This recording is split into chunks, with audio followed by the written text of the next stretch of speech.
Lo primero que tenemos que tener claro y diferenciar que es un movimiento relativo de un movimiento absoluto. Entonces, para ello va a hacer Cristina un toe touch. Se ve clarísimo cómo toda esta zona es totalmente plana. ¿Qué es lo que nos indica esto?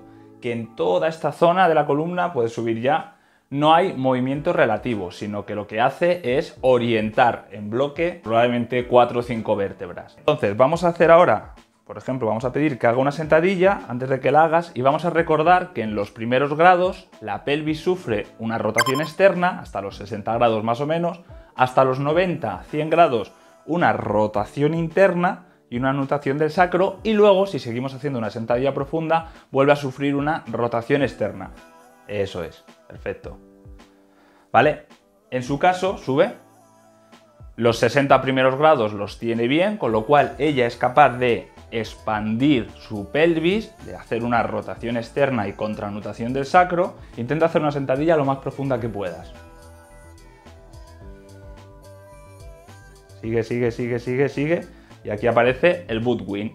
El butt win al final es la búsqueda compensatoria de esa rotación externa y contranutación que no obtenemos en la pelvis. A partir de aquí, el otro concepto importante que hay que dominar es entender el sesgo de la pelvis. Podemos tener una pelvis que está más en rotación externa o inhalada, o una pelvis que está más comprimida o exhalada. Cuando nosotros respiramos, cuando inhalamos, todo el contenido visceral tiene que bajar y la pelvis tiene que abrirse para capturar todo ese contenido. Al revés, cuando exhalamos tenemos que comprimir la pelvis para que ascienda el contenido visceral y echemos el aire.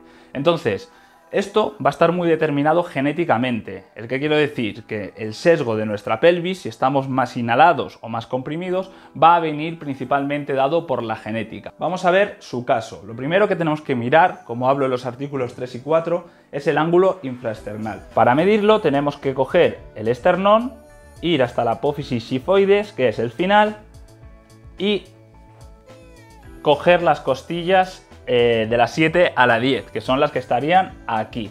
En su caso tiene un ángulo infraesternal tirando a estrecho, con lo cual eso nos dice que en un primer momento su pelvis está sesgada hacia la expansión. Ella tiene una pelvis en rotación externa, es decir, tiene facilidad para inhalar, pero le cuesta exhalar, con lo cual la primera estrategia que hace su cuerpo es cerrar este ángulo para facilitar la compresión y la salida del aire. ¿Y por qué esta es la primera compensación? Porque estas costillas de la 7 a la 10, por no estar unidas directamente al esternón, son las costillas más moldeables, con lo cual es mucho más fácil, si no tengo fuerza o no tengo la capacidad para exhalar, comprimir estas costillas, o al revés, si tengo una pelvis en rotación interna y comprimida y no tengo la capacidad de inhalar, abrir estas costillas. Para terminar, ¿qué nos va a provocar al final esta primera compensación? Es decir, vamos a poner su caso, un ángulo infraesternal estrecho.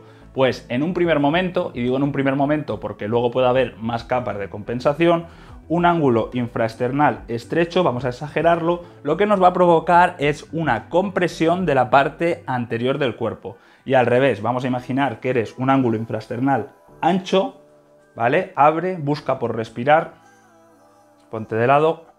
Un ángulo infraesternal ancho lo que nos va a llevar es a una compresión posterior de la parrilla costal.